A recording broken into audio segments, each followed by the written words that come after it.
महाराष्ट्र की बात करते हैं, जहां से दुखद खबर आ रही है। फ्रंट वॉरियर्स हमारे जो पुलिस वाले हैं महाराष्ट्र में, वो कोरोना की चपेट में लगातार आते जा रहे हैं और कल 3 पुलिस वालों की मौत हो गई है। महाराष्ट्र में 16 पुलिस वाले अब तक कोरोना के चलते अपनी जान गंवा चुके हैं, जिसमें 12 पुलिस वाले जो हैं वो मुंबई के हैं। और महाराष्ट्र के 1388 पुलिसकर्मी कोरोना के संक्रमित बताए जा रहे हैं। तो लगातार हम देख रहे हैं महाराष्ट्र अभी भी नंबर 1 पर बना हुआ है कोरोना केसेस के मामले में। सुनील सिंह मुंबई से हमारे साथ जुड़ रहे हैं ज्यादा जानकारी के साथ। सुनील, यहाँ पर क्या वजह है? बार बार आपसे जब भी बात होती है हम ये जानने की कोशिश करते हैं, हालांकि पुलिसकर्मी जो है फ्रंटलाइन वॉरियर्स हैं और एहतियातन बहुत शुरुआत में बता दिया गया था कि जो 55 से ज्यादा उम्र के लोग हैं वो जो है बाहर फील्ड में नहीं रहेंगे, लेकिन फिर भी मौतों का सिलसिला रुक नहीं रहा है। 16 पुलिसकर्मी मौत का शिकार अभी तक कोरोना से हो चुके हैं। जी बिल्कुल, ये सवाल तो सभी को साले जा रहा है कि आखिर क्या वजह है कि मुंबई में कोरोना नियंत्रण में नहीं आ रहा है और जो कि फ्रंट वॉरियर हैं यानी कि पुलिस जो कि आगे होकर लॉकडाउन का पालन करवाने में जुटी है, उनके लोग इतनी बड़ी संख्या में बीमार हो रहे हैं। लेकिन ये बहुत ही स्वाभाविक भी है, क्योंकि जिस तरह से हम देख रहे हैं कि सघन बस्ती है, लॉकडाउन का नियंत्रण कराने के लिए उन्हें जनता के बीच में जाना पड़ रहा है, बस्तियों में जाना पड़ रहा है, कंटेनमेंट जोन के पास उनकी ड्यूटी लगाई जाती रही है। इसके अलावा जो प्रवासी मजदूर हैं उनकी सूची बनाना, उनको पुलिस स्टेशन पर बुलाना, उनकी पूरी लिस्ट बनाना, बसों में बैठाना और स्टेशन तक ले जाना, तो कई ऐसे मौके हैं जहां पे वो बहुत ही आसानी से एक्सपोजर उनको मिल रहा है।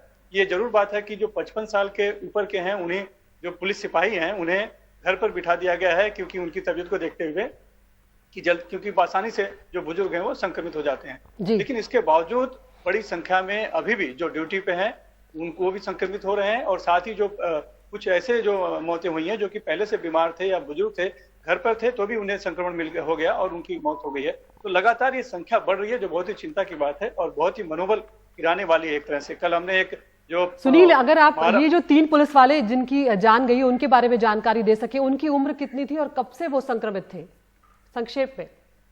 देखिए, मुंबई के जो अरुण फटतरे हैं उनकी उम्र 55 साल की थी और 9 मई को वो संक्रमित हुए थे। उसके बाद उनका इलाज चल रहा था, लेकिन कल उनकी मौत हो गई। उन्हें भी बताया जा रहा है कि कुछ डायबिटीज या हाइपरटेंशन की बीमारी थी। दूसरी एक महिला है, पुलिसकर्मी है, जो कि 45 साल की प्रतिभा गौली, जो थाने में कार्यरत थी।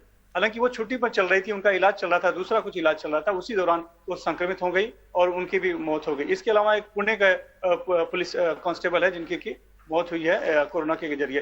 तो अलग अलग तरह के केसेस हैं, लेकिन उम्र जो है, जैसे अगर उस महिला की उम्र बात करें तो 45 साल की थी, अस्पताल में पहले से थी, फिर कहाँ से उसका संक्रमण हो गया, ये भी बड़ा एक सवाल है।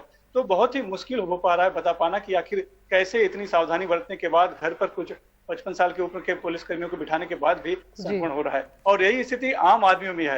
एक खास बात आपको बताना चाहूंगा बहुत ही संक्षेप में, कि मुंबई और महाराष्ट्र में स्थिति बिल्कुल नियंत्रण से बाहर हो चुकी है। अब तो लोगों को न अस्पताल मिल पा रहे हैं एडमिट होने के लिए, और जो सरकारी अस्पतालों की बात छोड़ दीजिए, प्राइवेट अस्पतालों में भी बड़ी मुश्किल हो रही है और अंधाधुंध पैसे वसूले जा रहे हैं। लोगों को बहुत तकलीफों का सामना करना पड़ रहा है। आलम ये हो गया। जी, बहुत बहुत शुक्रिया सुनील सिंह इस पूरी जानकारी के लिए। तो आपने महाराष्ट्र की स्थिति बेहतर तरीके से समझा पाए हैं अपने दर्शकों को हम कि किस तरह यहाँ पर हालात अभी बिगड़ चुके हैं और यहाँ पर लोगों को अस्पताल, ना सिर्फ सरकारी बल्कि प्राइवेट अस्पताल में दाखिल होने की जगह भी अब नहीं बची है। और पुलिसकर्मी सबसे ज्यादा शिकार होते हुए नजर आ रहे हैं। 16 पुलिसकर्मियों की अब तक मौत हो चुकी है कोरोना से।